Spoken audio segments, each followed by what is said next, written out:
ప్రపంచం మొత్తం social media చుట్టూ తిరిగేస్తుంది. రకరకాల యాప్స్తో మనుషులంతా బిజీ అయిపోయారు. రోజు కొన్ని వేల కొత్త యాప్స్ వస్తున్నాయి. ఇందులో డౌన్లోడ్ చేసిన వారి సంఖ్య అధికంగా ఉంటాయి.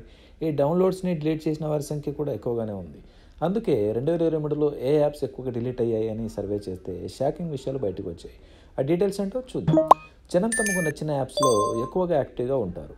నచ్చిన యాప్ డౌన్లోడ్ చేయడం, నచ్చకపోతే అన్ఇన్స్టాల్ చేయడం, ఈ విషయంలో జనం చాలా ఫాస్ట్గా ఉంటారు. ఇటీవలి కాలంలో అమెరికా టెక్ సంస్థ టీఆర్జీ డేటా సెంటర్ దీనిపై ఒక సర్వే చేపట్టింది. అందులో ఊహించని ఫలితాలు వెలుగు చూశాయి.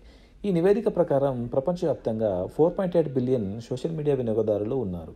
ప్రపంచ జనాభాలో వీరు 59.9%, మొత్తం ఇంటర్నెట్ వినియోగదారులలో 92.7% ఉన్నారు. వీరిలో 6.7% మంది వేర్వేరు నెట్వర్క్లను ఉపయోగిస్తూ రోజుకు సగటున 2 గంటల 24 నిమిషాలు వీటిపైనే గడుపుతున్నారట. అయితే ఈ టీఆర్జీ డేటా సెంటర్ 2023 సంవత్సరంలో యూజర్లు అత్యధికంగా డిలీట్ చేసిన యాప్స్ పైన ఒక సర్వే నిర్వహించింది. ఆ నివేదిక ప్రకారం మేటా ఆధ్వర్యంలోని థ్రెడ్ యాప్ అందుబాటులోకి వచ్చిన ఒక్క రోజులోనే 100 మిలియన్ల కంటే ఎక్కువ మంది యూజర్లను ఆకట్టుకుంది. అయితే ఆ తర్వాత 5 రోజుల్లోనే అనూహ్యంగా 80% మంది యూజర్లను కోల్పోయింది. ఇప్పటి వరకు వచ్చిన యాప్స్లలో ఇదే డిజాస్టర్గా మిగిలిందనే చెప్పవచ్చు. ఆ తర్వాత సోషల్ మీడియాలో చాలామంది మక్కువ చూపే యాప్ ఇన్స్టాగ్రామ్. అయితే చాలామంది వినియోగదారులు ఈ యాప్ను తొలగించడానికి మొగ్గు చూపుతున్నారంట.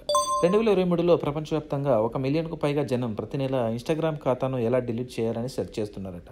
అందుకే ఏకంగా 10,20,000 మంది ఇన్స్టాగ్రామ్ యాప్ను డిలీట్ చేశారని టీఆర్జీ నివేదిక తెలిపింది. ఇన్స్టాగ్రామ్ తర్వాత అత్యధికంగా డిలీట్ చేసిన యాప్ల జాబితాలో స్నాప్చాట్ కూడా ఉంది. దీనిని 1,28,500 మంది డిలీట్ చేశారంట. 71,700 మంది డిలీట్లతో మూడో స్థానంలో ట్విట్టర్ ఎక్స్ ఉంది. ఆ తర్వాత స్థానంలో టెలిగ్రామ్ 49,000, ఫేస్బుక్ 24,900 డిలీట్లతో ఉన్నాయి.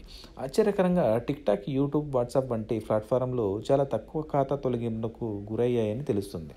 నిపుణుల అభిప్రాయం ప్రకారం ఇన్ఫ్లుయెన్సర్ మార్కెటింగ్ మరియు మితిమీరిన ప్రమోషన్ల వలన క్రమంగా ఈ యాప్స్ పైన జనాలకు ఇంట్రెస్ట్ పోతుందని తెలుస్తుంది.